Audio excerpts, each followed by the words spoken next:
ఈరోజు ఎన్డీఏ తరపున మనం విజయోత్సవాలు చేసుకుంటున్నాం. 9 నెలల్లో వచ్చిన ఎన్నిక ఓసారి ఎన్నికలు చరిత్ర తిరగరాస్తూ ఉంటాం. 2024లో జరిగిన ఎన్నికలు మీరు ఒక్కసారి చూస్తే చరిత్రలో 57% ఓటుతో 93% స్ట్రైక్ రేట్ వచ్చింది. అది ఒక చరిత్ర. 9 నెలల తర్వాత ఈరోజు మీరు చూస్తే 2 గ్రాడ్యుయేట్స్ కాన్స్టిట్యున్సీలు మనం పోటీ చేస్తే 2 గెలిచామంటే ఇది ఒక చరిత్ర అని చెప్పి మీ అందరికీ తెలియజేస్తున్నా. ఇంకో పక్కన ఉత్తరాంధ్ర టీచర్స్ కాన్స్టిట్యున్సీ కూడా వేదిక పైనుండే 3 పార్టీలు 2 అభ్యర్థులకి మనం సహకరించాం. మొదటి ఓటు రెండో ఓటు ఏమన్నాం, ఇక్కడ ఆర్డర్ ఆఫ్ ప్రియారిటీ ఓట్లు వేస్తారు, ప్రిఫరెన్షియల్ ఓటు ఉంటుంది. కానీ పట్టభద్రులు చూస్తే నాకు ఎంత గర్వకారణంగా ఉందంటే మొట్టమొదటిసారి చూస్తున్నా రెండో ఓటు లెక్కయ్యకుండా గంటాపదంగా గెలిచారు 2 అభ్యర్థులు కూడా. ఇది ఒక చరిత్ర. ఈ 2 కాకుండా ఇంకొక 3 పట్టభద్రుల ఎన్నికలు జరిగితే ఆ 3 కూడా గెలిచాం.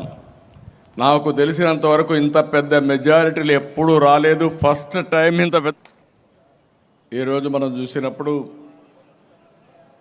మొట్టమొదటిసారిగా గెలుస్తారు, కానీ ప్రిఫరెన్షియల్ ఓట్లో లాస్ట్ కౌంట్లోనో లేకుంటే మధ్యలోనో గెలిచే పరిస్థితి ఉండేది. మొట్టమొదటిసారిగా అతిపెద్ద మెజారిటీతో గెలిపించారు.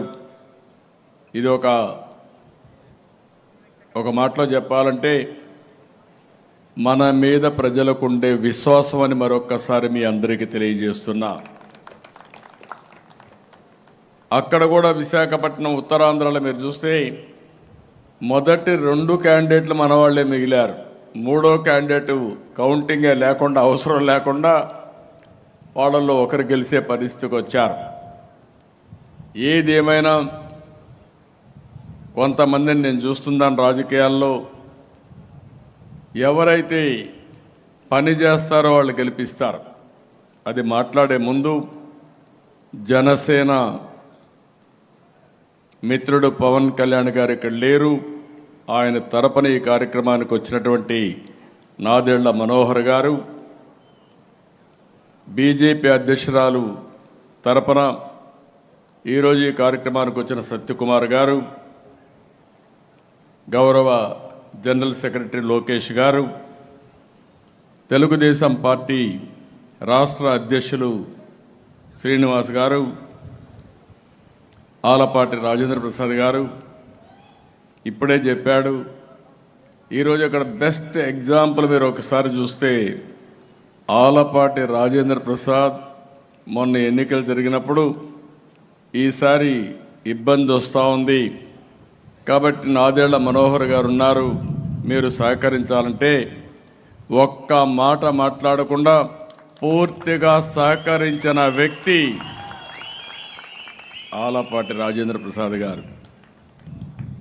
అదే మరి ఇంకొక పక్కన బెస్ట్ ఎగ్జాంపుల్ మీరు చూస్తే నాదెళ్ల మనోహర్ గారు నిన్న జరిగిన ఎన్నికల్లో వాళ్ళ నియోజకవర్గంలో పనిచేయడమే కాకుండా 2 గ్రాడ్యుయేట్స్ కాన్స్టిట్యున్సీల్లో గెలిపించడానికి చాలా కష్టపడి మాట నిలబెట్టుకున్న వ్యక్తి నాదెళ్ల మనోహర్ గారు.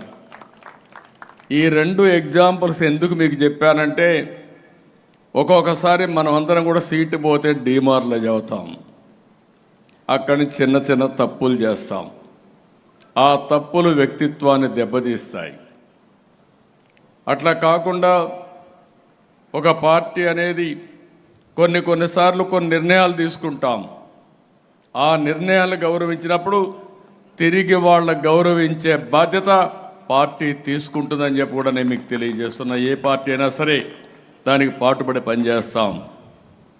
ఇంకో పక్కన మొట్టమొదటిసారి పేరాబత్తుల రాజశేఖర్ ఎమ్మెల్సీ అయ్యాడు. పార్టీకి సిన్సియర్గా పనిచేస్తా ఉంటే నేను ఆలోచించి చెప్పాను, నువ్వు ఎమ్మెల్సీగా ఉంటావంటే నేను ఉంటానన్నాడు. అక్కడి నుంచి ఆయన పెడితే బ్రహ్మాండమైన మెజార్టీతో మీరు గెలిపించే పరిస్థితికి వచ్చారు. ఇవన్నీ చూసిన తర్వాత మనందరం గుర్తుపెట్టుకోవాల్సింది, ఎప్పుడైనా సరే ఎప్పుడు ఎన్నికలు వచ్చినా ఆ ఎన్నికల్లో అందరం పనిచేయగలిగితే ఎప్పుడూ తిరుగుండదు. అధికారంకి వస్తానే పని చేసిన వాళ్ళని మర్చిపోయినా, లేకపోతే ఏ పార్టీకైనా 3 పార్టీలకి ఇది వర్తిస్తుంది, పని చేసిన వాళ్ళకు కాకుండా వేరే వాళ్ళకు కూడా కలిసి పనిచేసినప్పుడు ఫలితాలు కూడా అనూహ్యంగా ఉంటాయి. నేను 2024లో చూశాను, తెలుగుదేశం పార్టీ కార్యకర్తలందరికీ ఒకే పిలిపించాను. ఈ రాష్ట్రాన్ని పునర్నిర్మాణం చేయాలి, గెలిచే అభ్యర్థులకే సీట్లు ఇస్తున్నాం, మీరు ఏమాత్రం ఆలోచించకుండా ఎవరైతే ప్రజామోదం పొందారో అలాంటి అభ్యర్థులు నేను పెట్టినప్పుడు గెలిపించే బాధ్యత మీరు తీసుకోండి, మీకు అండగా ఉంటాను. ఏ అభ్యర్థిని కాదు, కూటమి అభ్యర్థులు ఎవరైనా సరే గెలిపించాలని నేను పిలిపించాను. 100% తెలుగుదేశం పార్టీ కుటుంబ సభ్యులు ఫాలో అయ్యారు.